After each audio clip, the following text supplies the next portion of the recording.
मामांगम में भाग लेने के लिए अगर एक भी योद्धा वल्लवराज से जा रहा है तो यहाँ की औरतों के मन में जलती बदले की आग की वजह से है।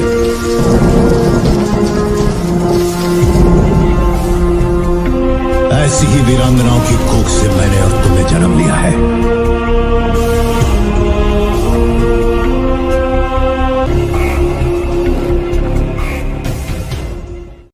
दोस्तों, जब महाभारत का युद्ध खत्म हुआ और पांडवों ने जीत हासिल कर ली, तब अपने पिता गुरु द्रोण और अपने दोस्त कौरवों की मौत का बदला लेने के लिए गुरु पुत्र अश्वत्थामा ने अर्जुन और सुभद्रा के पुत्र अभिमन्यु की पत्नी उत्तरा के गर्भ में पल रहे उनके वंश को मारने के लिए उत्तरा पर ब्रह्मास्त्र चलाया था और उसे काफी तकलीफ भी हो रही थी। और ये देखकर सुभद्रा जल्दी ही अपने भाई श्री कृष्ण के पास जाती हैं और उन्हें इस अनहोनी के बारे में सब कुछ बताती हैं, जिसे सुनकर श्री कृष्ण काफी गुस्सा हो जाते हैं और वहां आकर अश्वत्थामा द्वारा छोड़े हुए ब्रह्मास्त्र को रोक देते हैं, क्योंकि वो जानते थे कि अगर वो बालक नहीं रहा तो मनुष्य जाति खत्म हो जाएगी, क्योंकि कौरवों के नामो निशान को मिटा दिया गया था और पांडवों के 5 पुत्रों को भी छल से मार दिया गया था। इसीलिए श्री कृष्ण ने अभिमन्यु के पुत्र को बचाया और वो आगे चलकर कुरु के राजा परीक्षित बने, जो महायोद्धा अभिमन्यु के पुत्र और धनुर्धारी अर्जुन के पौत्र थे और उन्हें वैदिक किंग भी कहा जाता है, जिन्होंने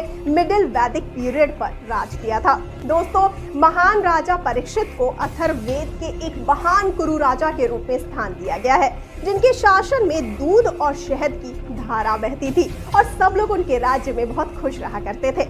उनका उल्लेख राजा विश्वजनिना यानी कि सार्वभौमिक राजा जिसने पूरी दुनिया के लोगों पर राज किया, उनके रूप में किया गया है। राजा परीक्षित के कंधों पर महाभारत के बाद समय में लोगों के अंदर धर्म की स्थापना करने और उन्हें सही रास्ते पर चलाने का भार था। शतपथ ब्राह्मण के अनुसार राजा परीक्षित के 4 पुत्र थे, जन्मेजय, भीमसेन, उग्रसेन और शुद्धसेन, और उन सभी ने अश्वमेध यज्ञ किया और पूरी दुनिया को जीत लिया था। और उनके बड़े पुत्र जन्मेजय ने उनके जाने के बाद उनकी जगह ली थी। ऐसा कहा जाता है कि ऋषि श्रृंगी के श्राप के कारण उनका शारीरिक अस्तित्व समाप्त हो गया, जिन्होंने तक्षशिला के शासक नाग राजा तक्षक को मृत्यु के साधन के रूप में इस्तेमाल किया था। और उनके जाने के बाद उनके पुत्र जन्मेजय ने गद्दी संभाली थी और महाभारत के अनुसार उन्होंने 60 वर्षों तक शासन किया और उनकी मृत्यु हो गई। दोस्तों, राजा परीक्षित को सत्य युग का पुनर्जन्म माना जाता है, जो हिंदू पौराणिक कथाओं में पहला युग है। उनका नाम विष्णुराता भी रखा गया था, क्योंकि भगवान विष्णु ने उन्हें बचाया था। और जब पांडवों की उनकी जाति विलुप्त होने वाली थी ना, बाद में उन्हें हस्तिनापुर में पांडवों का उत्तराधिकारी बनाया गया। राजा परीक्षित एक सच्चे राजा थे और उनके किरदार से इंस्पायर्ड ही एक राजा की कहानी बाहुबली 3 में दिखाई जाने वाली है।